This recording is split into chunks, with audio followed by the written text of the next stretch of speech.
There is no flash photography during the performance. In 1954, Ernest Hemingway was given the Nobel Prize for Literature for his novel, The Old Man and the Sea. Still recuperating from 2 plane crashes in Africa, he was unable to attend the ceremony, and his acceptance speech was read by the ambassador to Sweden. Here is a portion of that speech recorded later by Ernest Hemingway.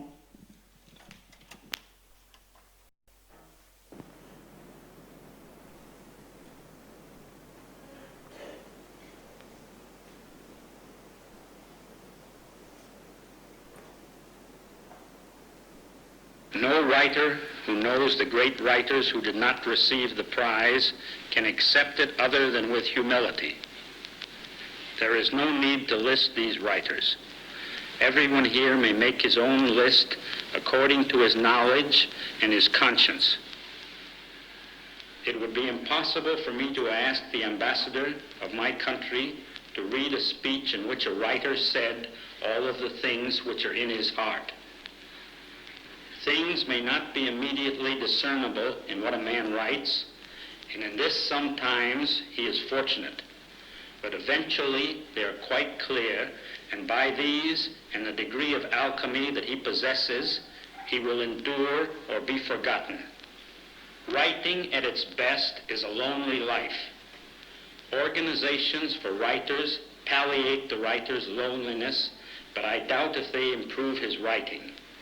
He grows in public stature as he sheds his loneliness, and often his work deteriorates.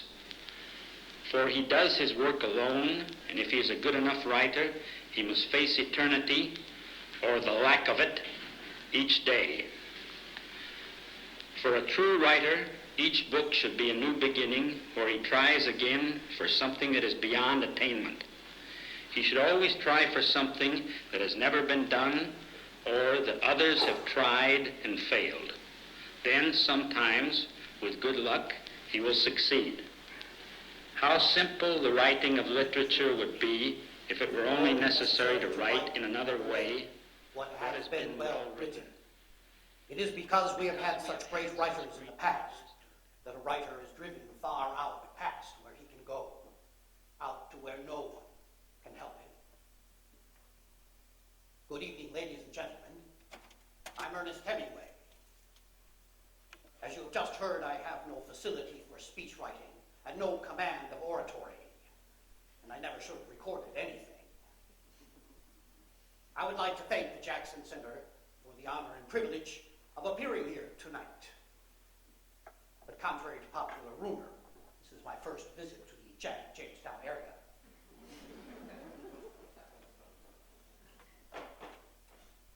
I thank you in advance for your patience. Speaking French, à votre santé.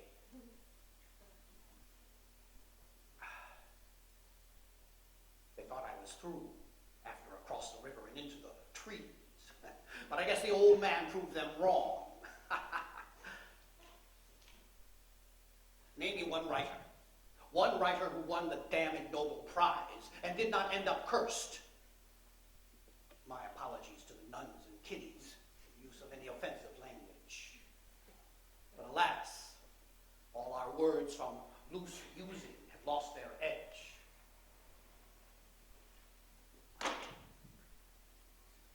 I don't mind talking at night, because I never work at night. There's a lot of difference between night thinking and day thinking. Night thinking is usually nothing. The work you do at night, you always will have to do over again the next day anyhow.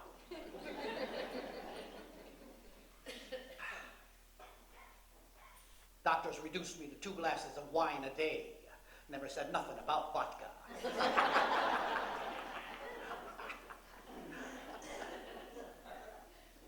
Most of Old Man in the Sea was written at the, speaking Spanish, Finca Vigia, or Lookout Mountain, just outside Havana, Cuba. Cuba was always a good place to write. So was Key West in the cool months, and the ranch in Cook City, Montana. Some places were not as good. but perhaps we were not so good when we were in them. No one place was ever better than Paris, France, in the early years, when we were very young and very happy. If you are lucky enough to have lived in Paris as a young man, then wherever you go for the rest of your life, it stays with you. For Paris is a movable feast.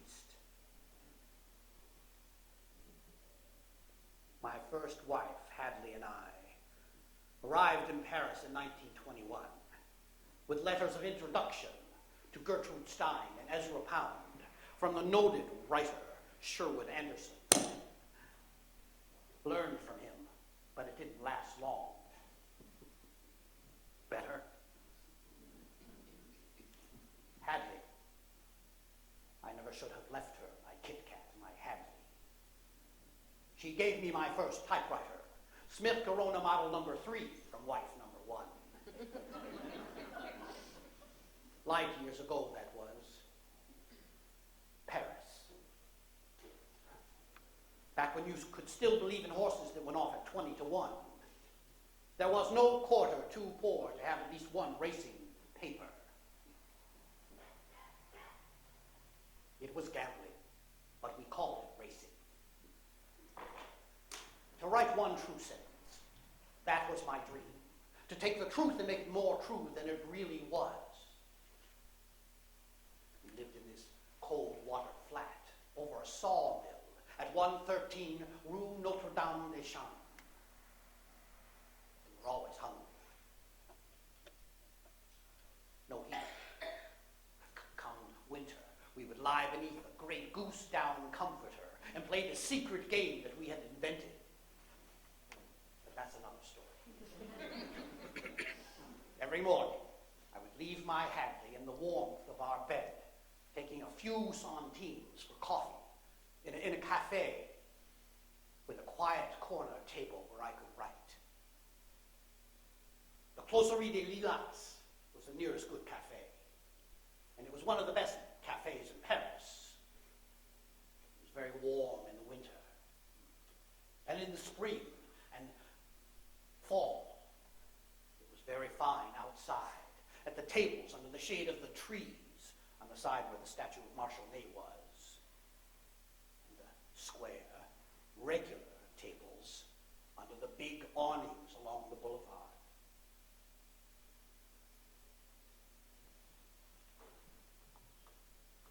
The beer was very cold and wonderful to drink, and the, speaking French, pomme à l'huile were firm, marinated.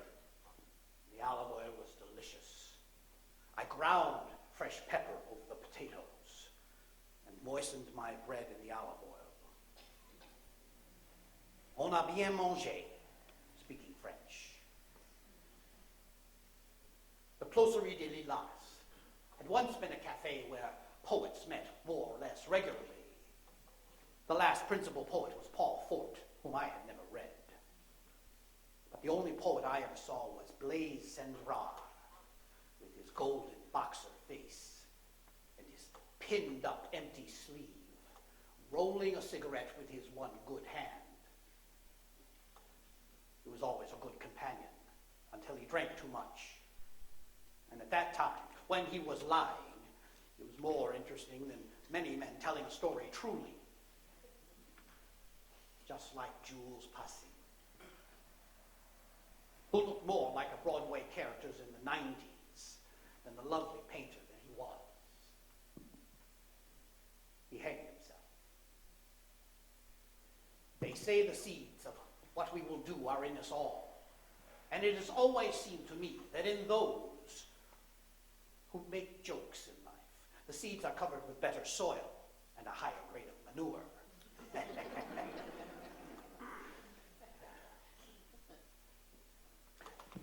It was in that room over the sawmill that I learned not to think about what I was writing about. From the moment I stopped writing until I started again the next day. I always wrote until I had done something. And I always stopped when I knew what was going to happen next. That way you could be be sure of going on the next day. That way, your subconscious would be thinking about it, while you would be talking to other people, noticing everything, I hoped, and learning, I hoped.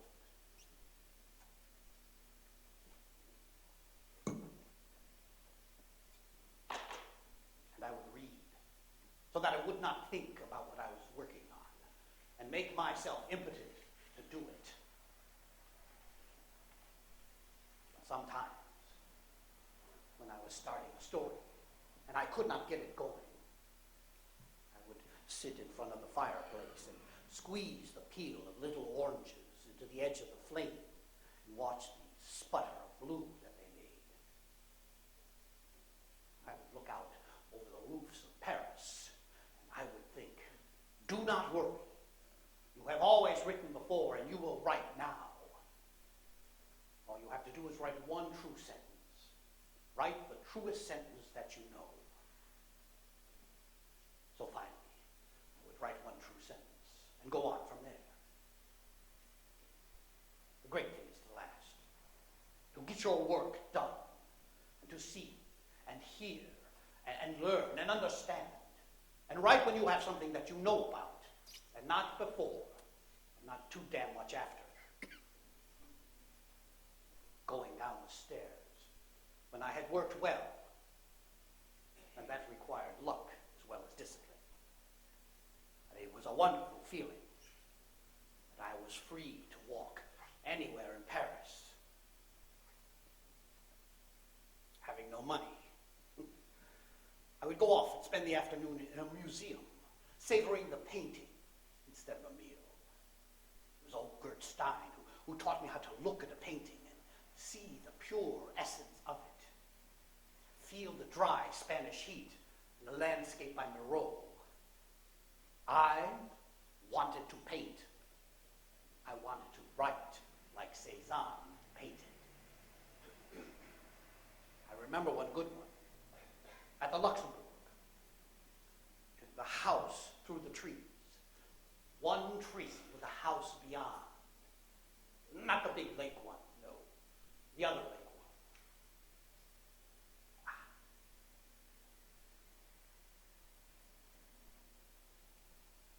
Dans la vallée de l'Oise. Studying Monsieur Cézanne taught me how to compress my words, so that what you read was the tip of a great iceberg of buried feeling. My theory is that you can omit anything as long as you know that you omitted it, and that the omitted part would strengthen the story and make people feel more than they understood. If a writer is writing truly enough, the reader will have those feelings as strongly as if the writer had stated them. Knowledge is what makes the underwater part of the iceberg. The dignity of movement of an iceberg is due to only 1/8 of it being above water. The writer who omits things because he does not know them only makes hollow places in his writing.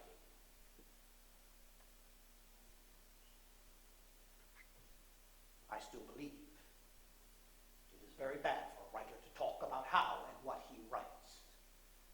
He writes to be read by the eye, and no explanations or dissertations should be necessary.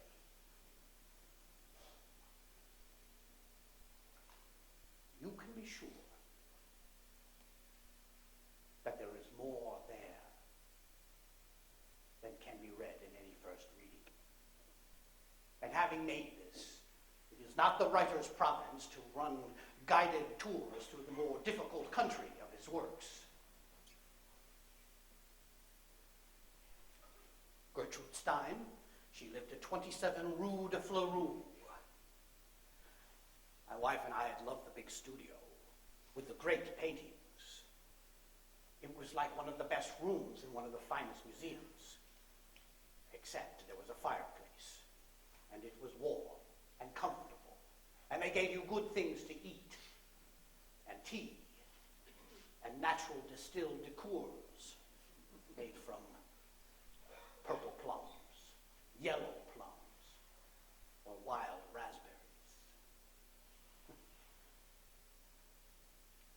Miss Stein was a big woman, but not tall.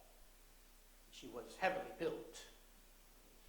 And she reminded me of a northern Italian peasant woman with her clothes and her mobile face and her dark, lovely immigrant hair, which she wore put up,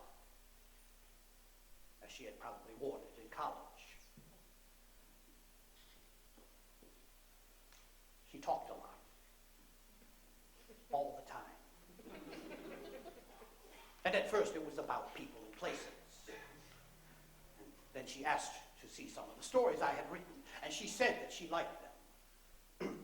All except one, up in Michigan. It's good, she said. That's not the problem. But it is, speaking French, inapprochable. That means, she continued, that is like a painting that a painter paints, only he cannot hang it in a show because no one will buy it. Critics and scholars are the eunuchs of literature. They're all virtuous and sterile. Well-meaning and high-minded, but they're all just camp followers. They have a habit of hanging attributes on you, and when they find you're not that way, accusing you of sailing under false colors.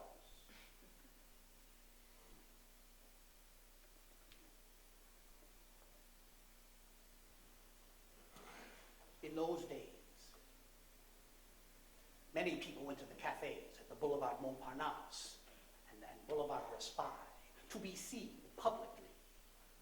And in a way, such places, well, they anticipated the columnist as the daily substitutes for immortality. Not the Lilas. Oh, it was a pleasant cafe, clean, friendly, and quiet. Many mornings, I would hang up my old waterproof and weathered felt hat and order a café au lait.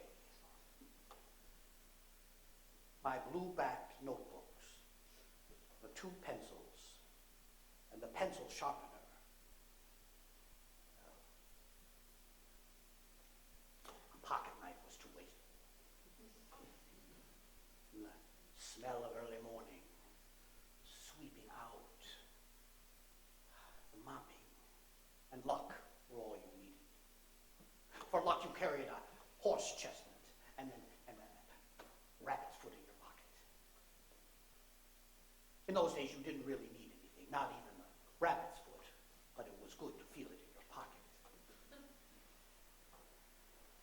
I would take out a book and a pencil and start writing. I was writing about up in Michigan. And since it was a wild, cold, blowing day, it was that sort of day in my story. I had already seen the end of fall in boyhood, youth, and young manhood. And in one place you could write about it better than in another. Well, that was called transplanting, I thought. And it could be as necessary with people as with other growing things.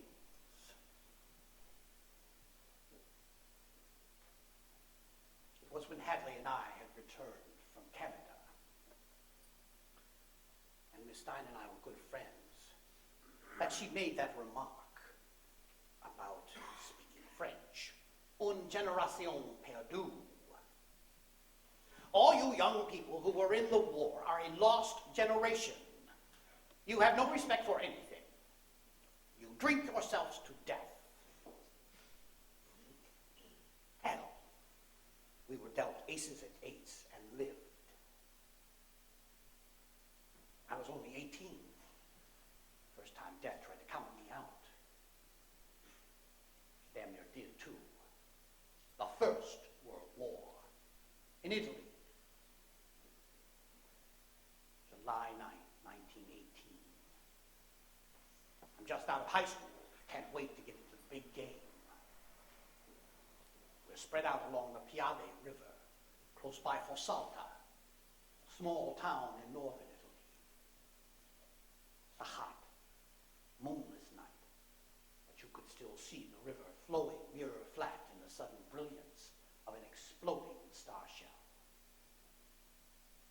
They say you never hear the sound of the shell that's going to kill you. I did, like some great beast ripping a path through the air. And then she hits, white hot like the sun gone mad, hammering down on me, leaving me open-mouthed and helpless, no longer able to breathe, no longer there. And I feel myself rising up, out of my body, away. But it's not my time. And then I feel myself drifting back down into my body, and I know I'm alive from the pain. There's an Italian soldier on the ground next to me, his body glistening from his wound.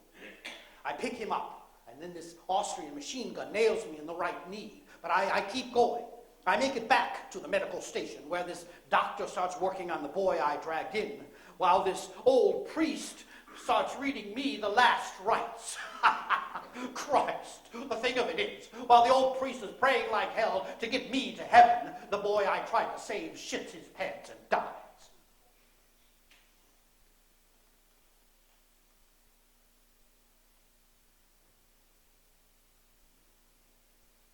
Every man's life ends the same way.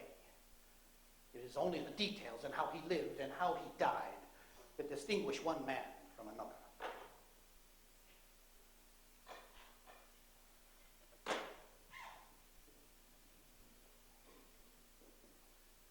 All great stories have continued long enough end in death, and he is no true storyteller who will keep that from you.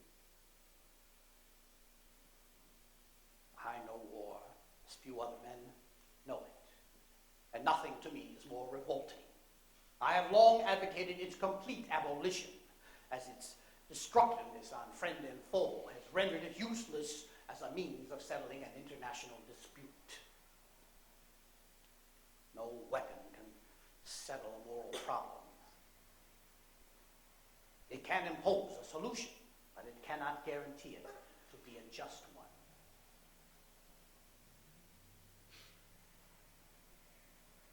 The old giant killer, which I discovered in that Italian hospital, where they hacked over 200 hunks of shrapnel out of my leg. Also fell in love for the first time with my nurse. Very prosaic, no? Her name was Agnes von Karowski. She was an older woman, tall, dark, and wise. And she would come to me when I awoke, sweat-soaked and screaming in the blackness. And her hands were so cool and soothing. Her voice was so warm. She was filled with such a sweet, perfumed warmth, so that one night, when my fear was very bad, my Agnes took me in her arms, and we made love. I asked her to marry me. She said yes.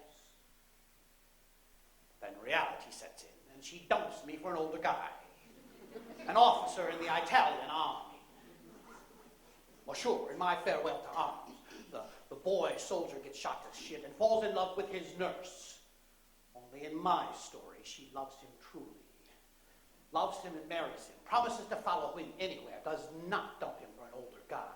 Loves him truly. Gets pregnant and dies giving birth to his child. Sic transit Agnes. And if I did happen to think of Agnes with another man, I would cauterize the wound, writing my story.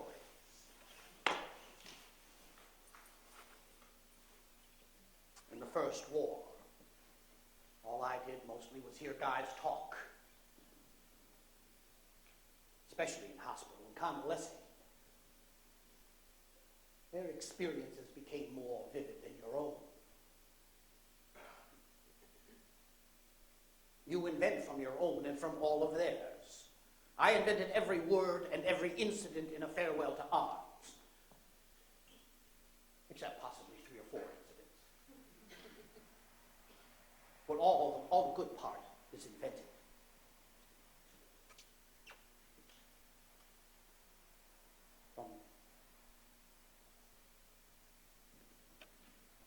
From things that have happened, and from things as they exist, and from all those things you know, and all those that you cannot know, you create something. You make something out of your invention that is not a representation, but a whole new thing, truer than anything true and alive. And you make it alive. And if you make it well, you give it immortality. That is why you write, for no other reason that you know of.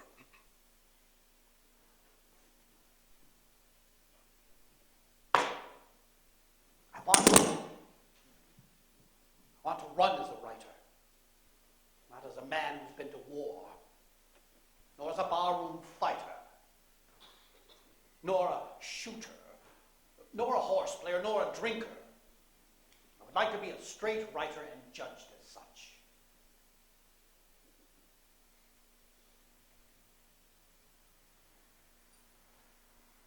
In the 3 or 4 years that we were friends, I cannot ever remember Gertrude Stein speaking well of another writer who had not written well of her own writing, or done something to enhance her career, except Scott Fitzgerald. I learned a lot from her before she went haywire. You'd never believe it now, and there is no evidence to prove it, but she was a damn pleasant woman. Alice was jealous. Alice be topless. I heard she told a friend, I made Gertrude get rid of him. She did too. Women.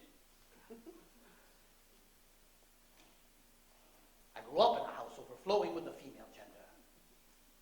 Totally outmanned and outgunned by my 4 sisters and dear mama. Couldn't navigate the backyard for all the female unmentionables billowing in the wind I'd washed. My mother used to pretend that my oldest sister Marceline and I were twins. Twin girls. Used to dress me up as one in these pretty little things. Had to go around with my hair up in curls. Calls me her little Dutch dolly. Hell, I wanted to be Pawnee Bill, Indian Scout. Of course, I knew what she was up to. My mother, Grace, not that she had any. Show you. 3 stories and 10 poems, my first book. Boy author mails his book all the way from Paris, France, to Oak Park, Illinois, with its wide lawns and narrow mines.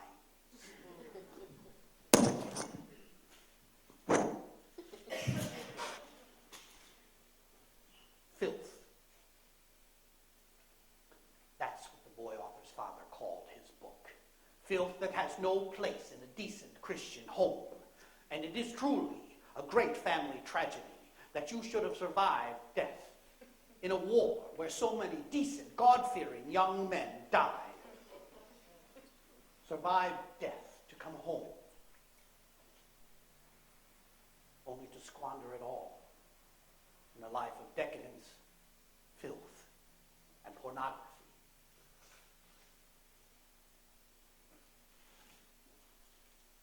Of course, I knew it was her. She told him what to say. Papa never had a prayer. There was no money for books. I borrowed books by Turgenev, Dostoevsky, Stendhal, and Joyce.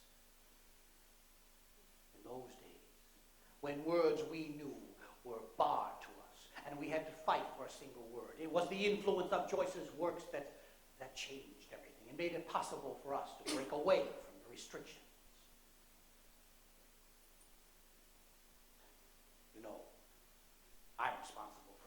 smuggling Ulysses into the United States. True gem. Many, many fine books. From the rental library of Shakespeare and Company. The bookstore and library of Sylvia Beach, 12 Rue de l'Odeon. Sylvia Beach was kind, cheerful, and interested. And she loved to tell jokes and gossip.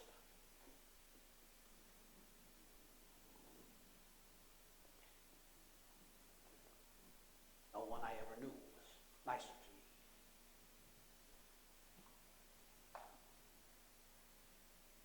Ezra Pound was always a good friend. And he was always doing things for people.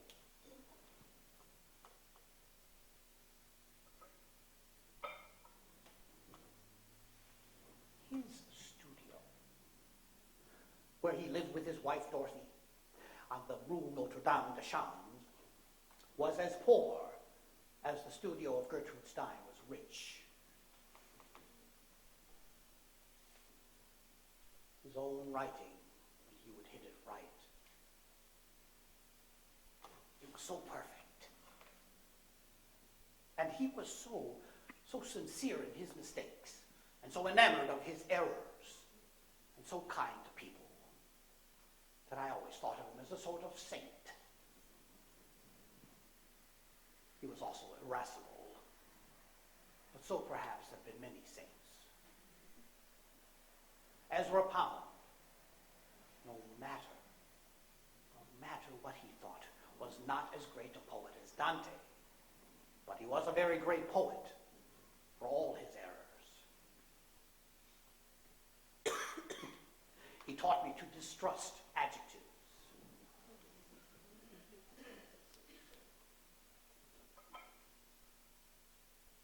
Scotty. F. Scott Fitzgerald was a man then who looked like a boy, with a face somewhere between handsome and pretty. His talent was as natural as the pattern that was made by the dust on a butterfly's wing. At one time he understood it no more than the butterfly did. And he did not know when it was bruised or marred. Later he became conscious of his damaged wings.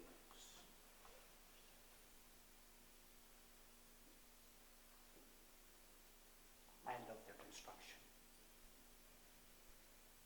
And he learned to think. And he could not fly anymore because the love of flight was gone. And he could only remember when it had been effortless.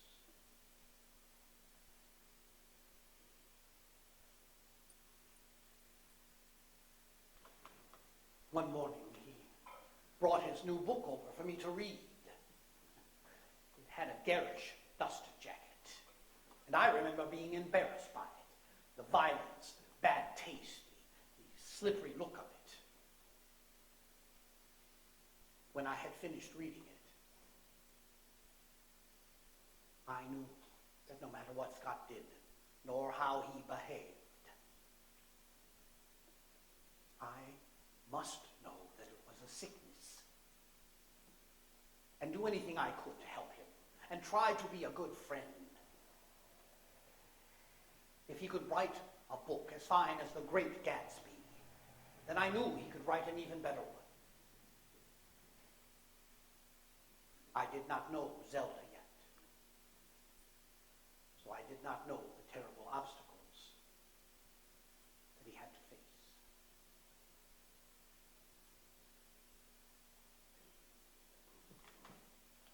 All good books are alike, in that they are more true than if they really happened.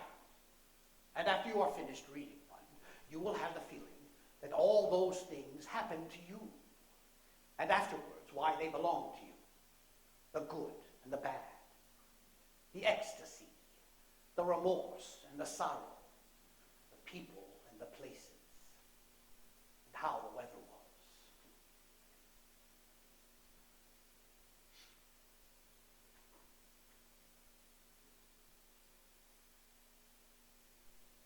The writer is writing truly enough. All those things are yours. I know now there is no one true thing. It is all true. And what we are supposed to do when we are at our best is make it all up. But make it up so truly that later on it will happen that way.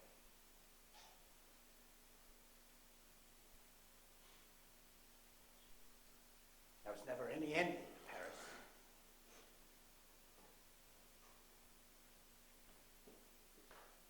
The memory of each person who had lived in it differs from that of any other.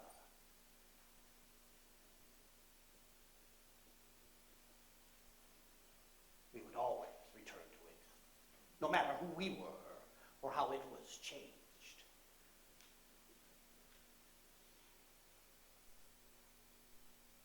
Or how difficult. Or with what ease we could reach. Paris was worth it. You received return for whatever you brought to it. But that is how Paris is and was in the early years when we were very poor and very happy.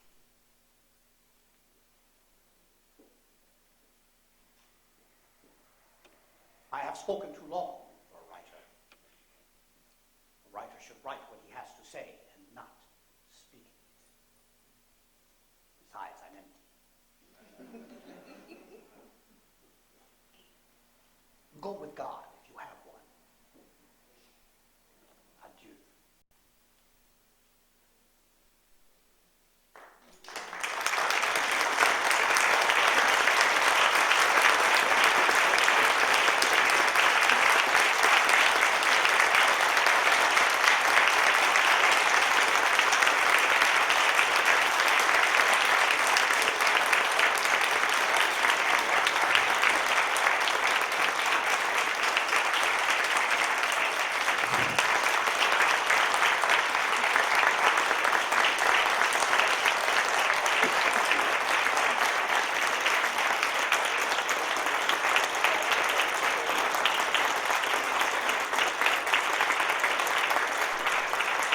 I will come back to Jamestown.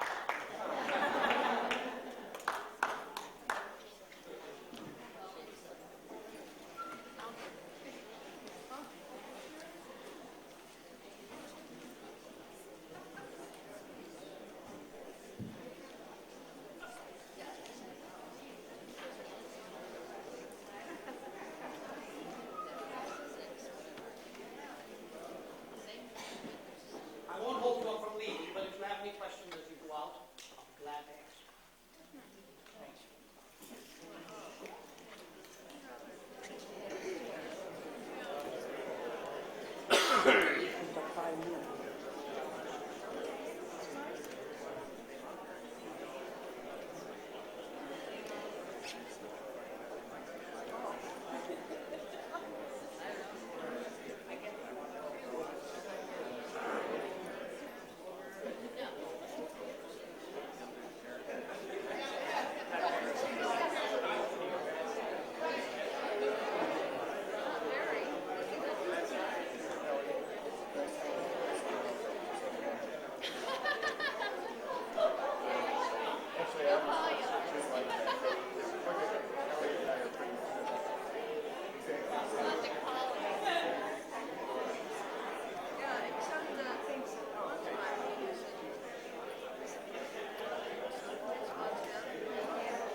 You're welcome. Come back.